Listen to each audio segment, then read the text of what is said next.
तो देखो अभी तक हम ऐसे फंक्शनों को सॉल्व कर रहे थे कि जो जिसका फंक्शन था उसी के रेस्पेक्ट में अवकलन कर रहे थे, लेकिन अब हमें कुछ ऐसे फंक्शन मिलेंगे उनमें संबंध स्थापित करने के लिए कोई एक तीसरा पद दे रखा होगा, और जिस पद को हम क्या कहेंगे, प्राचलिक पद। जैसे मान लिया जाए कि पहले हमें कुछ फंक्शन इस तरह से दे रखे होते थे कि y is equal to f x, यानी y जो होता था वो x का फंक्शन होता था और x के सापेक्ष ही हमें अवकलन करते थे। लेकिन अब क्या होगा कि अब हमें अलग अलग फंक्शन दे रखे होंगे। जैसे मान लिया जाए कि y जो है वो किसी और यानी कि t का फंक्शन होगा, और यहाँ पे जो x होगा वो जाए कि वो भी एक t का फंक्शन होगा। तो यहाँ पर जो t है वो अचल पद कहलाएगा। तो अब हम इस तरीके के समीकरणों को यहाँ पे अवकलित करेंगे। शायद हमारी 5.6, तो इसमें दे रखा है फलनों के प्राचलिक रूपों के अवकलज, यानी कि जिन फंक्शनों का आपस में या तो कोई संबंध होता है, वह संबंध जो है या तो स्पष्ट होता है और स्पष्ट नहीं भी होता है, लगभग ऐसा। तो इन्हें में संबंध स्थापित करने के लिए एक तीसरा पद गिवन होगा, और हमें उसी की मदद से हमें क्या करना है, डिफरेंशिएट करना है dy ओवर dx या dx ओवर dy जो भी उसमें गिवन होगा, यानी कि हमें जो भी निकालना होगा dy ओवर dx निकालना है। तो उनमें संबंध स्थापित करने के लिए क्या होगा, एक तीसरा टर्म दे रखा होगा, यानी कि तीसरा पद दे रखा होगा। तो जैसे मान लिया जाए कि अब हमें, क्योंकि ये क्या t का फंक्शन है, तो हमें यहां से मिलेगा dy ओवर dt, यहां से हमें क्या मिल जाएगा, dy ओवर dt मिल जाएगा। और जब हम इसका डिफरेंशिएट करेंगे विद रेस्पेक्ट टू t, तो यहाँ से हमें dx ओवर dt, वो dx ओवर dt यहाँ से मिल जाएगा, और dy ओवर dt। लेकिन हमें चाहिए क्या होगा, यहाँ पे हमें चाहिए होगा dy ओवर dx। तो हमें क्या करना है कि जो वैल्यू हमारी dy ओवर dt में आई होगी उसमें डिवाइड लगा देना है हमें, किससे, dx ओवर dt वाले टर्म से। क्लियर? देखो इसे प्रश्नावली का हमें क्वेश्चन नंबर 5 दे रखा है कि x इज इक्वल टू दे रखा है 2at स्क्वायर, और y इज इक्वल टू दे रखा है हमें 8t टू द पावर 4। अब ये कह रहा है कि इसका हमें dy ओवर dx फाइंड करना है, यानी dy ओवर dx निकालना है हमें इसका। तो जो dy ओवर dx, अब यहाँ पे हम देख पा रहे हैं कि x का डायरेक्टली कोई संबंध नहीं है y के साथ, यानी कि ना तो x के टर्म में y गिवन है हमें, और ना y के टर्म में हमें x गिवन है। तो यहाँ पे जो यानी कि जो टर्म दे रखा है हमें t, जो t टर्म है वो हमारा क्या कहलाएगा, वो हमारा कहलाएगा प्राचल पद।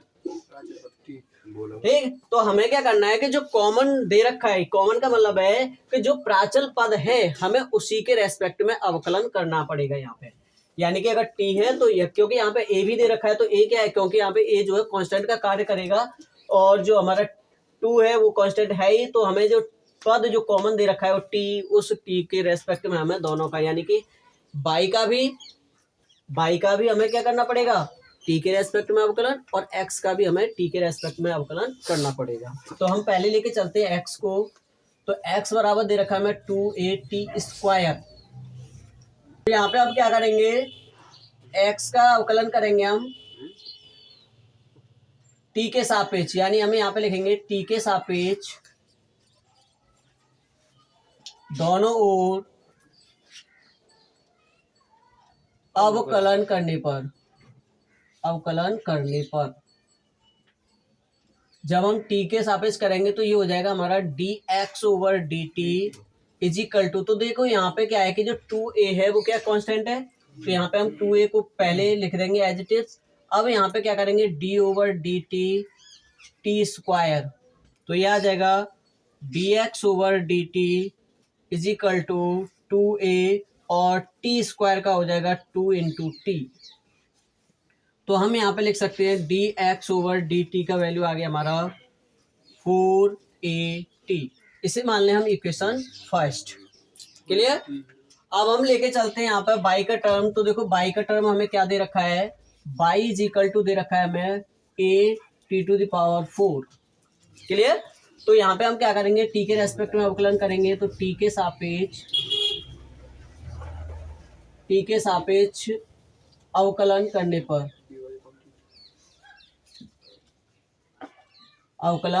करने पर तो यहाँ से मिल जाएगा हमें dy over dt is equal to, क्योंकि यहाँ पे a कांस्टेंट है तो डिफरेंशिएट करना पड़ेगा हमें d किसका, t टू द पावर 4 का। तो यहाँ पे आ जाएगा dy over dt is equal to a और यहाँ पे देखो t की पावर 4 का जब अवकलन करेंगे तो ये आ जाएगा 4t3, ठीक है ना। ये आ जाएगा हमारा a 4t3, क्योंकि जो टर्म होता है पावर जो सामने आ जाती है और एक पावर क्या हो जाता है, कम हो जाती है, ठीक है।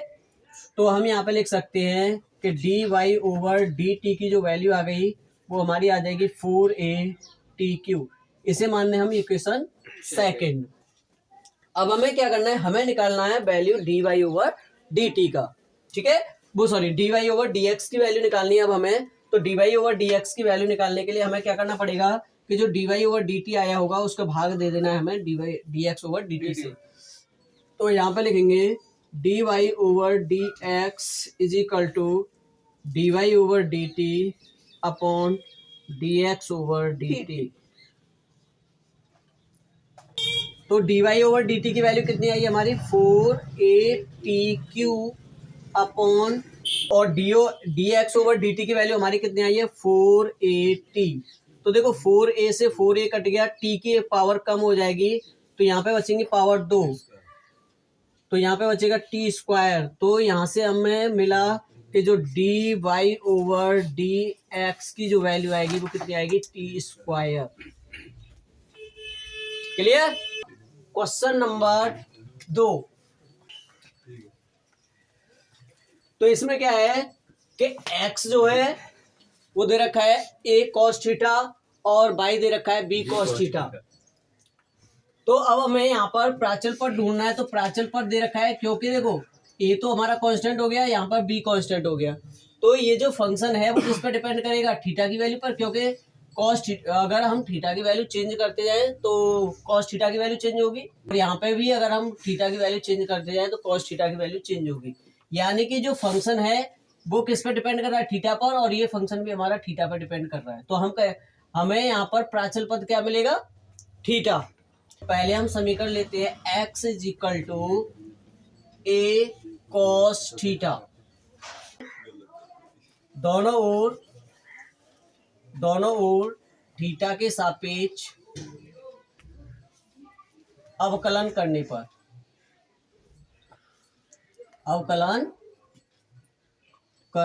पर, ठीक।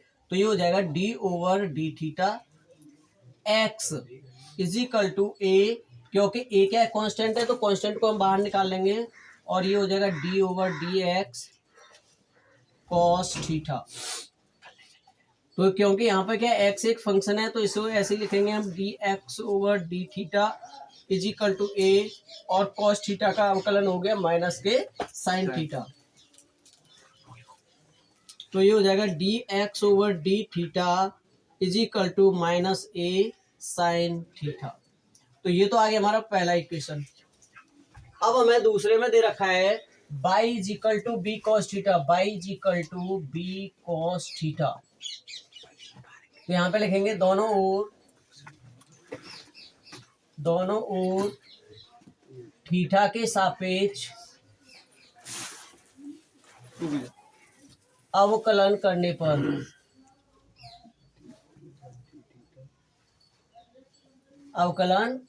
पर तो कितना हो जाएगा, ये हो जाएगा d/d theta y is equal to b, यहाँ पर कांस्टेंट है तो d/d थीटा cos थीटा। तो ये हो जाएगा dy/d theta is equal to b, और यहाँ से आ जाएगा माइनस के साइन थीटा। तो हम यहाँ पे लिख सकते हैं dy/d theta is equal to minus के b साइन थीटा। अब इसे मान लें हम इक्वेशन सेकंड। क्लियर। हमें क्या चाहिए, हमें निकालना है dy/dx। तो dy/dx ज्ञात करने के लिए हमें करना पड़ेगा यहाँ पर dy/d थीटा बटे dx/d थीटा, ठीक। तो dy/dx की वैल्यू हो गई माइनस के b sine theta, dx/d theta की वैल्यू हो जाएगी a minus a sine theta, ठीक। साइन थीटा से साइन थीटा माइनस से माइनस, तो यहाँ पे हो जाएगा dy/dx is equal to a b upon. Clear.